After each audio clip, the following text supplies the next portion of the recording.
बाड़मेर से खबर है, जहां घर के पास खेलते समय बोरवेल में गिरा मासूम।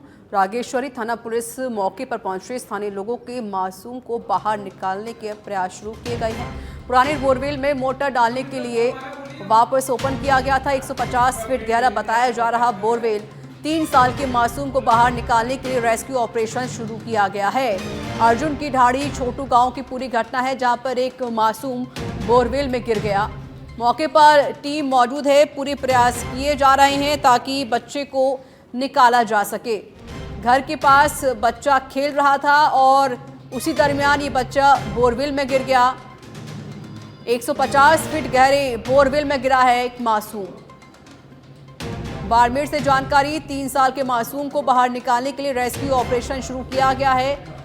3 साल का ये मासूम घर के बाहर खेल रहा था और खेलते खेलते ये बच्चा बोरवेल के पास पहुंचा और 150 फीट गहरे बोरवेल में ये 3 साल का बच्चा, ये 3 साल का मासूम गिर गया है।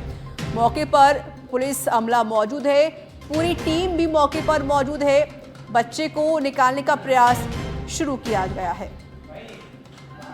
वहीं परिवारजनों का रो रो कर बुरा हाल है।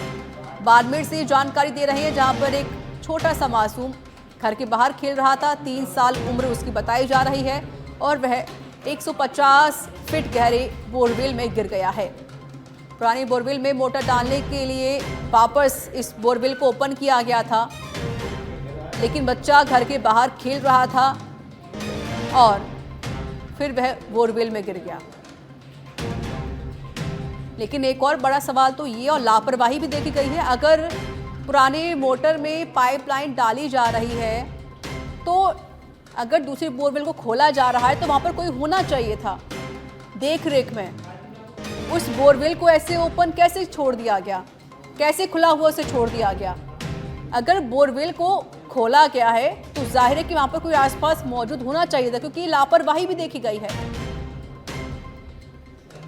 अर्जुन की ढाड़ी छोटू गांव की पूरी घटना है ये।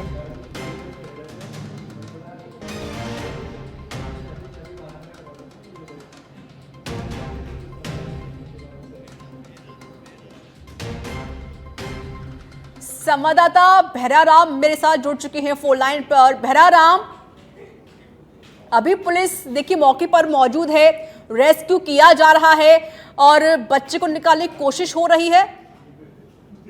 जी रीटा, मैं बता देना चाह रहा हूं कि लगातार पिछले 3 घंटों से ये रेस्क्यू ऑपरेशन है वो जारी है, लेकिन अभी तक बच्चे को बाहर निकालने में सफलता हासिल नहीं की हुई है। और इसी के साथ ही एसडीआरएफ और एनडीआरएफ की टीमों को भी सूचना दी गई है, उनको भी मौके पर बुलाया गया है। और स्थानीय जो प्रशासन है वो पूरी कोशिश में लगा हुआ है। अंदर जो यहाँ पर कैन वेदांता गैस जो उत्खनन क्षेत्र में जो काम कर रही है कंपनी, उसकी एक्सपर्ट टीम है, उसको भी मौके पर बुलाया गया है और लगातार पूरा प्रशासनिक अमला इस रेस्क्यू ऑपरेशन। भैराराम, लेकिन इतनी बड़ी लापरवाही कैसे हो सकती है? अगर पुरानी बोरवेल में अगर आप पाइपलाइन डाल भी रहे हैं, मोटर डालने का काम किया जा रहा है, उसको फिर ओपन किया जा रहा है, तो यहाँ पर कोई मौजूद होना चाहिए था। क्यों वहां पर कोई मौजूद नहीं था? ये लापरवाही हुई है एक तरीके से।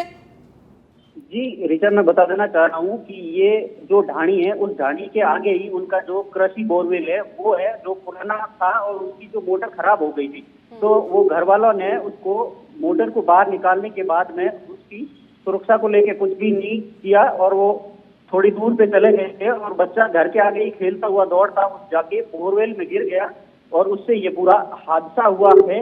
लेकिन उस बोरवेल के चारों ओर पूरी आड़ या इस तरीके का सुरक्षा उपकरण नहीं था कि भाई बच्चा या कोई जानवर इसके नजदीक नहीं जा पाए। तो स्थानीय स्तर पर पहले ये जो लापरवाही हुई है उसी के चलते ये पूरा हादसा हुआ है।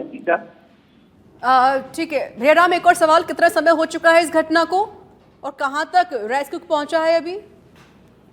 अभी तक रेस्क्यू ऑपरेशन जारी है। पिछले 3 घंटों से लगातार प्रशासन की अलग अलग एक्सपर्ट टीमें हैं वो रेस्क्यू ऑपरेशन को अंजाम दे रही है और जो यहाँ के लोकल लोग हैं देसी जुगाड़ से भी उस बच्चे को बाहर निकालने का प्रयास कर रहे हैं, लेकिन अभी तक कोई सफलता नहीं मिली है। शुक्रिया आपका भैराराम, अधिक जानकारी देने के लिए।